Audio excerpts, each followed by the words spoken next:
Welcome to I Drink Your Podcast, where we drink and talk about movies from 2007. Imagine my little girl, regular. Guys, did you see me dance? No, you waste energy and time. I turned penis into gold. Are you okay? I want to see you naked. Surprise, dude, you got herpes. If I did you a ventriloquist. You're really well dressed for a shadow puppeteer. What is he going to culturally appropriate this time? My man. I drink your podcast. I drink it up. Welcome to a very special episode of I Drink Your Podcast. Before we get started, please take the time to subscribe, follow, and rate us on whatever podcasting platform you use. Your support is so very much appreciated. I'm Ben, and I'll be your host today for the countdown of some of our favorite Twits answers from our first 6 months and 24 episodes. There were so many great ones to choose from, but we finally narrowed it down to our top 20. Our first entry on the list, from the first episode that we ever recorded, but the fourth one that we released, B-Movie. Here's an answer from me that I hope my mom never hears. So what job, real or made up, would you have as a B and why? I would be a happy ending providing massage therapist. So as we've already said, the male bees essentially only exist for procreation with the queen, while the female bees work their asses off. Those females need to de-stress after long days of work. Then they should come on down to happy endings, where I will provide them the stress release that they need. Female bees are the ones with the stingers, as it's their sexual organ. I will tease and please those stingers until they buzz with excitement. I will bring them to the edge of sexual oblivion. For a little extra, I'll even finish the job for them and remove their stingers. Yeah, it will kill them, but it will also send them out in a fit of ecstasy that no living bee can ever experience. Why would I, Ben, be good at this job? Because I'm a very caring and observant lover. I will anticipate what each individual bee needs and have the skills to be able to provide for them what no other bee could. That's the happy bee ending, guarantee. A common question we did early on was pitch a reboot, prequel, sequel. Well, in our third episode for Walk Hard, coming in at number 19, Matt pitches us a sequel around the wrong kid that died. Pitch me a reboot, prequel, or sequel for Walk Hard. Okay, so I chose to do a sequel. I want to see more about Nate. The wrong kid died. But what happened to him? I want to follow his ghost adventures in heaven. Jonah Hill would return in this comedy, Float Soft, the Nathan Cox story. Now I know what you're thinking. This movie doesn't have any legs, and you're right. It's because our protagonist was chopped in half with a machete. Now, doesn't that mean this movie wouldn't have any heart? This movie would take place in the afterlife, and we would have a complete and interesting new world to build out, kind of like that show, The Good Place. We would reference Walk Hard jokes very early in the first act about him not being able to jerk off with his ghost hand, but the crux of the story would hinge on him helping people realize their potential by returning to Earth in ghost form. You know, kind of like an angel gets its wings, the story would climax with Jonah Hill. He would kind of get his wings, but it would be more like he got his regular hand back in heaven to be able to jerk off again. At 18, our first Wesley's Random Question, but this one was actually presented to Wesley by Emily. And here in our 8th episode on Harry Potter, Wesley takes the time to elaborate on a smaller Potter character. Harry gets transported into a character during a difficult time. What does he see? We are starting with Wesley, who had Winky. In a drunken stupor, Winky leaves Hogwarts to return to her previous home where she was devoted to Barty Crouch Sr. What Winky finds is a family portrait of both Barty Crouch Sr. and Barty Crouch Jr. The two are still at odds and having a rowdy dow inside the picture frame. And yes, there is a lot of tongue flicking happening from my boy Tennant. This is when Harry transports into Winky, and since Harry has never been drunk before himself, it's even more discombobulating to what he sees, and he interprets it as a real-life Barty Crouch Jr. coming back to kill his father for Voldemort. As Winky pukes and passes out, Harry wakes up and sends his crew into another caper. Number 17, we've got another reboot, prequel, sequel coming your way. This one from Emily in our Live Free or Die Hard episode. Here, she comes up with a sick idea. Pitch a reboot, prequel, sequel for Live Free or Die Hard, and in addition to that, describe the circumstance for how a character in your movie will use the phrase, yippee-ki-yay, motherfucker. John McClane has been in the wrong place at the wrong time over and over again and has brutally fought tooth and nail to defeat bank robbers, the industrial military complex, a dead bastard's terrorist brother, hackers, and all of Russia. He is a badass motherfucker that is finally looking forward to his retirement from the New York PD. Little does he know he will be facing the toughest battle of his life. For his life. This time, John McClane will fight for himself. Coming to you this summer, Died Hard. John McClane in his final fight against cancer.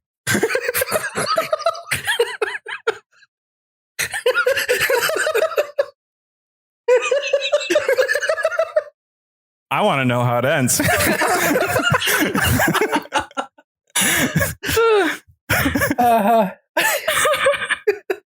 Crying. Wow, it's a sad movie.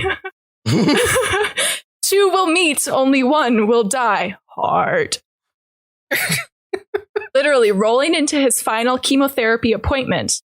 He looks to his children, nods, shows a brave face, and quietly says as he goes through the swinging doors, "Yippee-ki-yay, motherfucker." Will he defeat this last fight tooth and nail like the others or perish under the growing tumors in his brain? Only you will find out in Died Hard.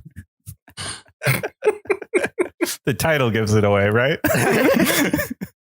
We've had a lot of great guests on I Drink Your Podcast thus far.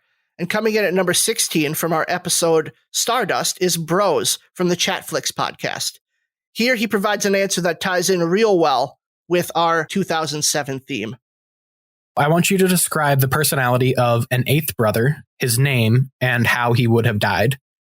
Well, obviously, the eighth brother will be Optimus because everyone else has the Latin version of their number in their name, and you'd be a fool to choose any other name, I would have thought. But Optimus is a born leader. He's charismatic. He's intelligent, but he's frail and he's weak. To protect himself, he's adorned his body head to toe with a metal armor. However, the armor is very heavy. So that he can move around in the heavy armor, he's attached wheels to his hands and his feet. So he finds it easier to roll around on all fours so that he can carry the weight of that armor. Optimus is tragically run over by Lamia's giant carriage, which many say weighs at least a ton. An exhilarating yet tragic scene when Optimus, some say in his prime, is defeated by the evil Megaton. I realized way later than Emily what was going on.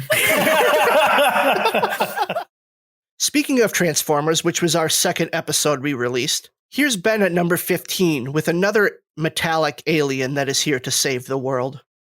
I want you to pick an iconic toy to build a Michael Bay movie around, and I also want you to describe what that movie would look like, feel like, and sound like. Michael Bay is about nonstop action and leaving a wake of destruction in his path. So the toy that he bases his movie around has to have that same reputation. Obviously, I'm talking about the Slinky. The movie would be very similar to the movie Crank. And would be Michael Bay's attempt at paying homage to Run Lola Run. Our main character Slinky, who is a sentient being from another planet, lands on Earth in an attempt to save his stranded female Slinky friend. However, Slinky's landing was spotted by a government helicopter, and now he's on the run, attempting to not get caught by the U.S. military so that he won't be cut open to see what's inside him, which is every alien's worst nightmare. The movie would be pure adrenaline-filled action as Slinky constantly tries to keep his momentum up and get to his friend before it's too late. This movie would be filled with tons of huge action set pieces, like Slinky leaping from a helicopter, Slinky outrunning the cops down a stretch of highway as cars explode around him, and don't forget Slinky's water skiing chase scene. Through Michael Bay's use of quick cuts and incomprehensible action filmmaking, this movie will keep you on the edge of your seat and also maybe even cause you to feel something. Through frequent Michael Bay collaborator Steve Jablonsky's haunting score. The title of my movie is Slink, Slinky, Slink. In our 19th episode, Ratatouille, Matt finds a way to use those rat skills in a different endeavor. Here's number 14. So your question is to describe how a horde of rats will successfully run a business of your choice. I chose a business that has come under fire as of recently. I chose the United States Postal Service Post Office. So rats are obviously very good at handling documents, as demonstrated by Remy when he stole and flew with them. So I would start the first ever rat-only post office, where first, every customer would be seen quicker because we have more customer service reps available for them to process other people's postal requests. So my first group of rats would be customer service.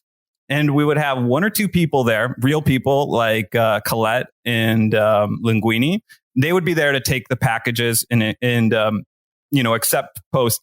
Otherwise, it'd be run like a call center where little tubes fed the documents up, and then they would come to the rats. And groups 2 through 5 would all be about postal carrier trucks. Five rats per truck, 2 on the wheel, 1 on the brake, 1 on the shifter, and then 1 on the gas pedal. And then they would stop where they need to stop, glide the mail in, just like Remy did. How did you settle on 5 rats per truck? Oh, I just figured like as many as it takes to drive. He just did the math. Yep. Well, the steering wheel 1 couldn't do it. I thought that would be dangerous. So 2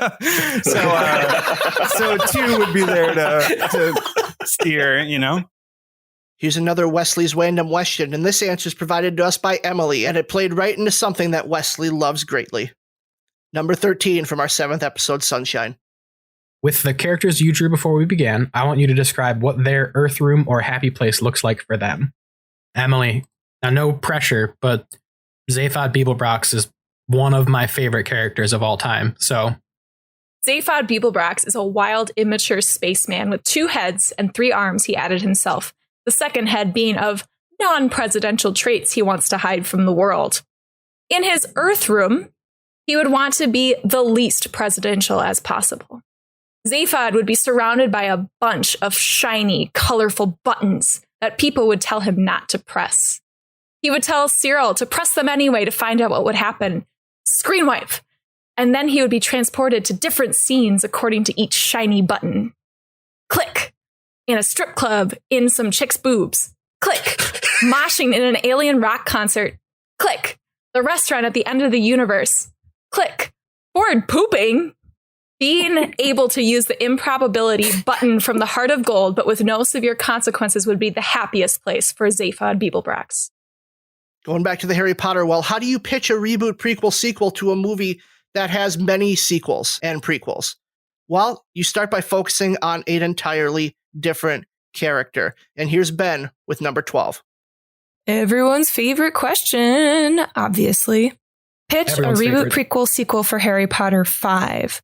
The movie has to include Filch, and you should describe a scene that Filch is in or explain how or why he is in the movie. Okay, we're going to get weird right off the bat, folks. So my movie's hell a yeah. little outside the box this week, as I don't think it's ever been done in any movie series. I want to make an alternate universe companion piece to the Harry Potter series. We spent 8 movies watching Harry Potter be the chosen one and take down Voldemort, but it wasn't always supposed to be Harry as the chosen one. Voldemort had the option between 2 children that fit the description within the prophecy, and he chose Harry. In my movie, Voldemort will have chosen Neville. The backstory would be much the same, with Neville being marked by Voldemort after being saved by the love of his parents. However, instead of growing up away from the wizarding world, Neville grew up living within it, knowing what happened to him and his parents, and that he was the chosen one. When Neville arrives at Hogwarts, he struggles with the fact that he just isn't that great at magic, while also dealing with being the boy who lived and the tremendous expectations that come with it. The twist is that while it took multiple encounters with Voldemort and 8 movies for Harry to take Voldemort down, Neville will fall ass backwards into defeating Voldemort in 1 movie. Neville will unknowingly find and dispose of all the Horcruxes through sheer clumsiness.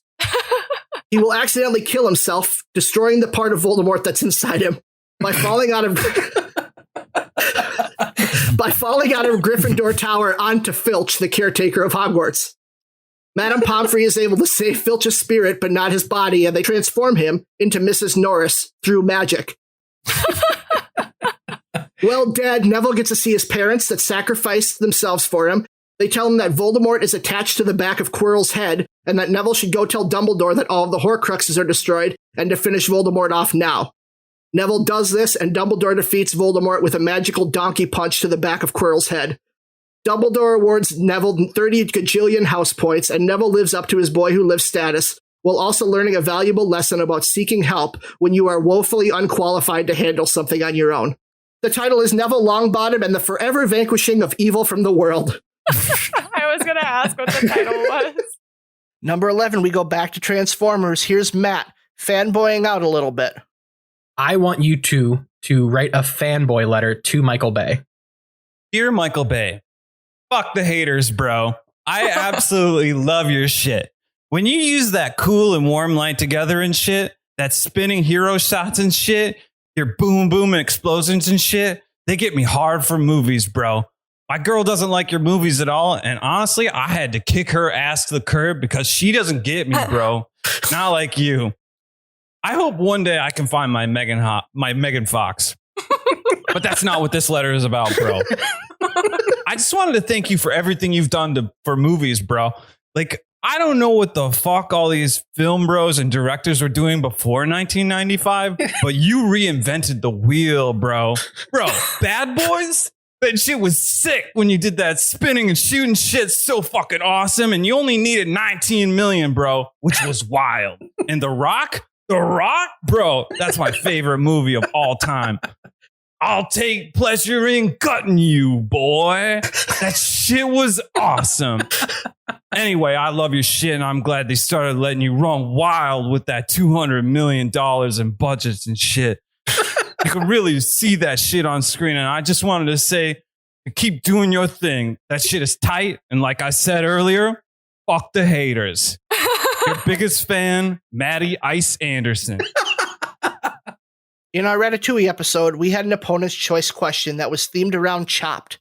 How would Wesley handle the heat in the kitchen? Let's find out in number 10. What you need to do is make a dish with an opponent's choice of 4 random foods. You must use all 4 ingredients in some way. Also available to you is any other food from our pantry. That's from the show. It's from the show. I love it. If your food is not deemed worthy by our esteemed judges, Ben and Bob and me, you will be chopped from this question. Chefs, meaning Chef Matt, what is in Wesley's mystery basket? I'm loving it. Matt, what's in my basket? Okay. You've got, Wesley, Mountain Dew, hot dogs, peppermint oil, and peanut butter.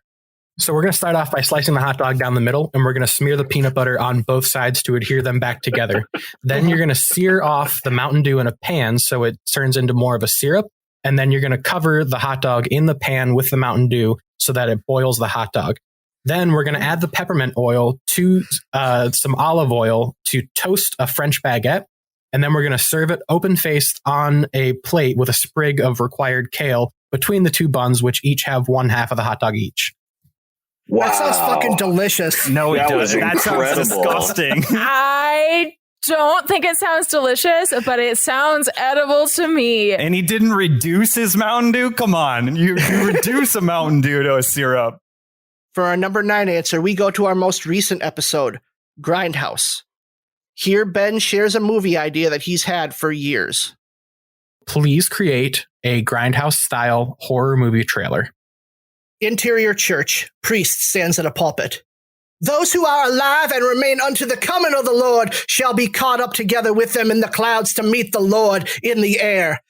Cut to exterior. Hundreds of bright lights descend from the sky. A close-up shot of a little girl holding her mommy's hand. Look, mommy, look at the bright lights. It must be God. Pan out. It's just the little girl holding her mom's severed hand. The lights continue to descend until they reach Earth. There is general panic as people have vanished from where they were standing. Then the light hits the Earth, and we hear a loud screech. Title card, Velociraptor. Back from title card, a news special report. 29% of the world's population has disappeared without a trace, and in their place, millions of velociraptors have arrived. We see a redneck in his cabin. Some are calling it the end of days. Smash cuts of explosions and velociraptors eating people. Back to the redneck. I prefer to put my faith in a higher power than all of that, as he taps his gun. Smash cuts of more explosions and gunfights, and a shot of a velociraptor who's managed to learn how to shoot a machine gun, then black. Velociraptor. We come back from black. Sound of a door being kicked open over the title card. Shot of a man entering through the door, backlit and armed head to toe for a gun battle. You hear a woman say, "Thank God, you're here." His long hair and beard give him away immediately. "I appreciate your thanks." He takes a toothpick out of his mouth and flicks it into the wall where it sticks. It's the shape of a cross. Smash cuts of Jesus, kicking all sorts of ass, punching velociraptors in the face. Think a more graceful John Wick. His movement is beautiful and flowy. He leaps through the air, arms outstretched, as he fires at velociraptors on each side of him. The montage is cut so that each shot increases in speed until it hits black. We come back from black to a sweeping shot of an army of thousands of velociraptors standing before one velociraptor on a balcony in front of a giant flag. Quick zoom in over the crowd to a close-up of the velociraptor leader and his tiny little mustache. All of the velociraptors screech in unison. Title card, Velocirapture. For number 8, we have another guest entry, this one in our Mr. Megorium's Wonder Emporium episode. In that episode, we had Connor on from the No Highway Option podcast, and here he completely nails Mr. Megorium's weirdness. Now, Mr. M has been around for a long time, 243 years, so dude's got to have a pretty awesome stash of assets. In his will, I want you to read about just 3 of those items and who he is bequeathing them to. Mr. Megorium, creating his will.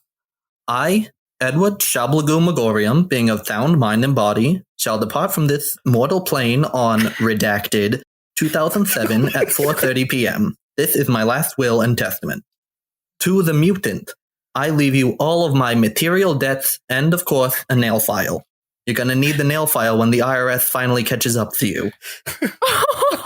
To Nick Merigioli, CEO of Oscar Mayer Wieners, I leave you my pet zebra Mortimer. He may be a stupid zebra, but he will eat your extra hot dogs, so there's no more issue with an uneven ratio of hot dogs to buns. Oh my God. P.S. Please don't turn him into a hot dog. I'll know. Don't ask me how. I'll know. And finally, last but not least, to Bellini, I leave you, of course, the key. You're finally free. But be aware, while it frees you from the store, you'll never be free of me, no matter how hard you try. In our 12th episode, Alvin and the Chipmunks, here's Ben injecting a little bit of sadness into the franchise. Number 7. Let's get dark. Chipmunks in this version of the movie don't live past 2010. Alvin and his brothers are dead, and I want you both to describe their funerals. The funeral's an intimate affair, with the Chipettes dressed all in black, with the exception of the veils over their face and their signature colors. Dave is dressed in a suit as he walks the old Nike shoebox containing the corpses of our deceased chipmunk heroes to the base of the oak tree that they love to sing beneath.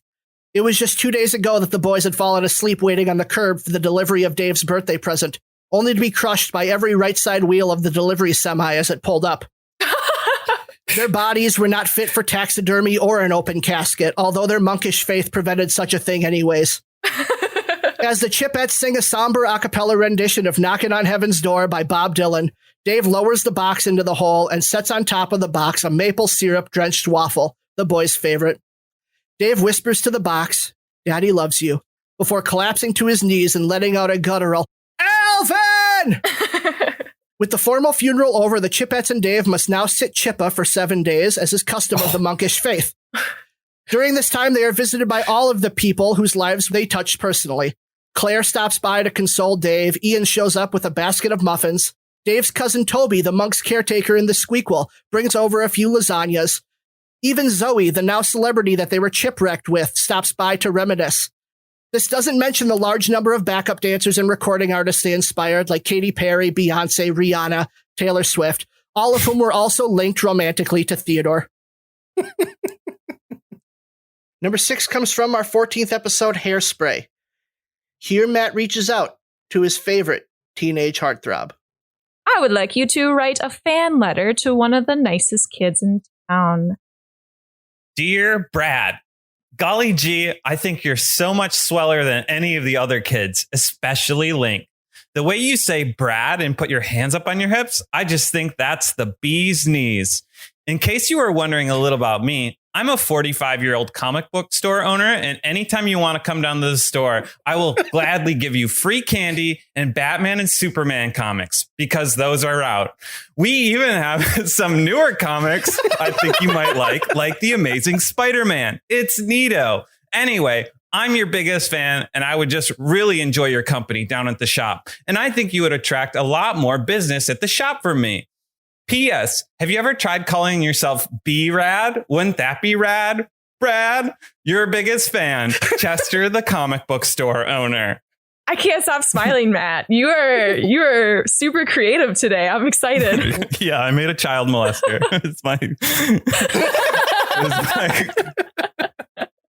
In our 300 episode, Emily channels her inner oracle and pretends to get high as balls. Number 5. What was the oracle actually saying to the E4s before they interpreted her words for Leonidas?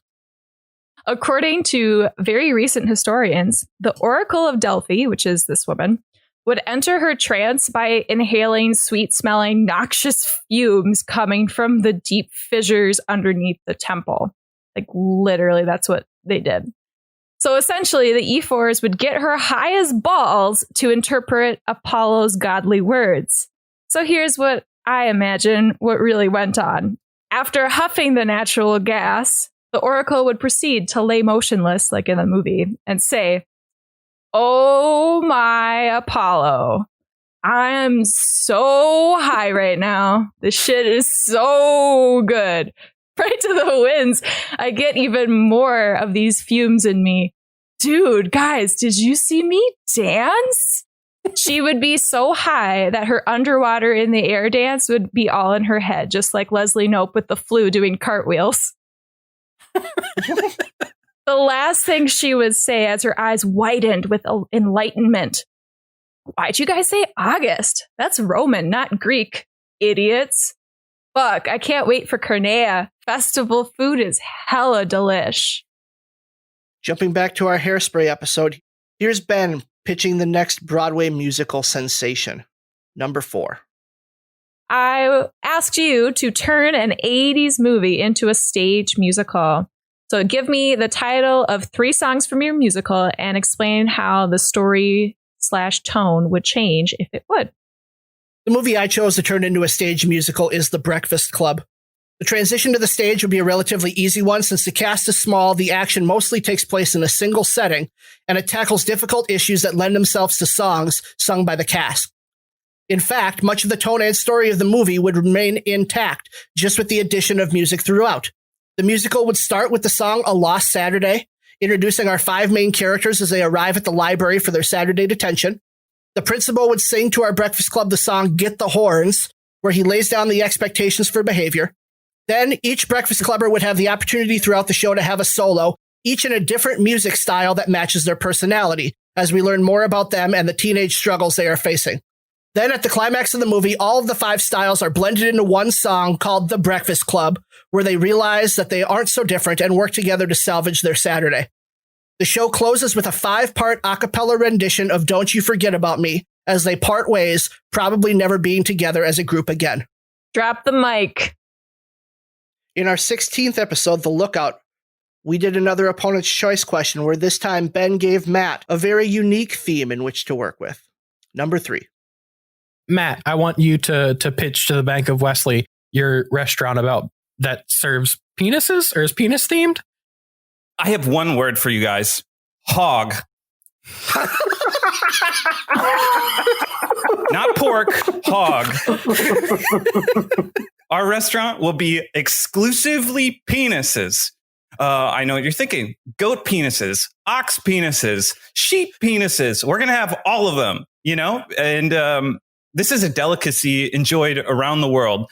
And my restaurant, Pene, with a little accent above the E, P-E-N-I, will be similar to a Chipotle, where you just go down the line and you select your meat. Oh my God. And then that goes into, we have a couple different things. We have a pita pocket. We have tacos. And I think a lot of restaurants underestimate the sauce. And we're gonna have a couple different sauces. Oh no. We're gonna have a hot sauce. Yeah, I know what you're thinking. And you're correct. There will be a cum sauce. Oh my God. But yeah, that's like more of a delicacy. You really have to be a pine head in order to enjoy that. And all of our employees are going to have mushroom shaped hats. And it's just going to be a really great dine and dash restaurant that's going to be successful throughout the world. Do you guys have any questions? Yeah, I've got a couple. So you come and go.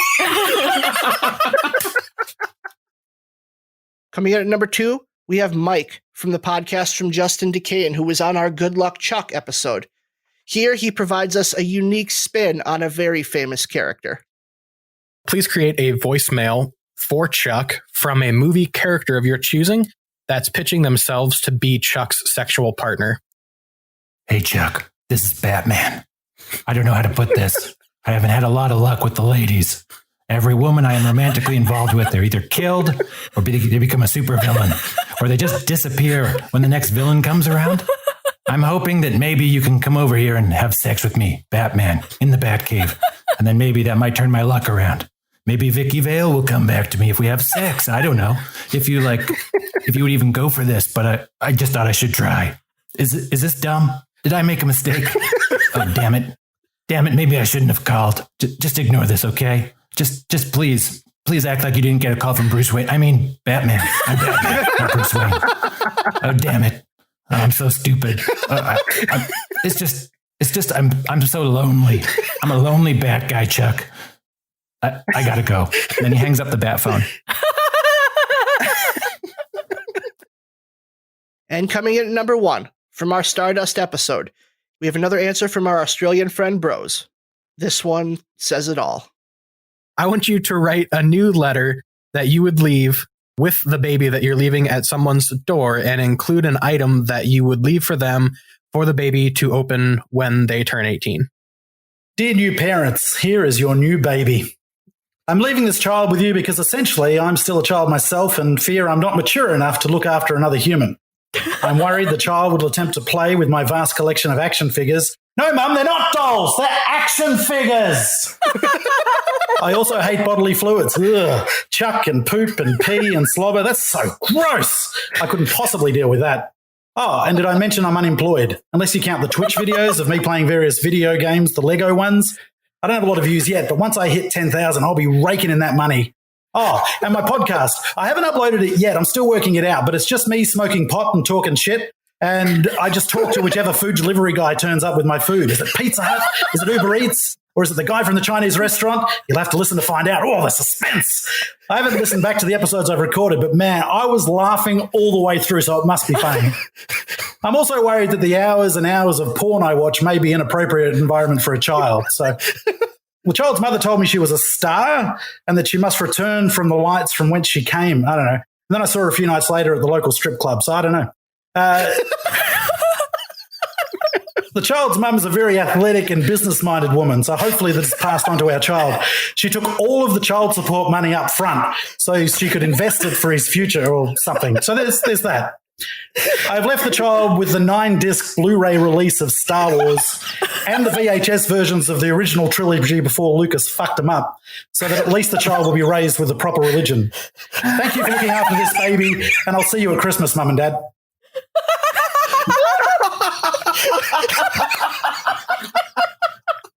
I feel seen. It's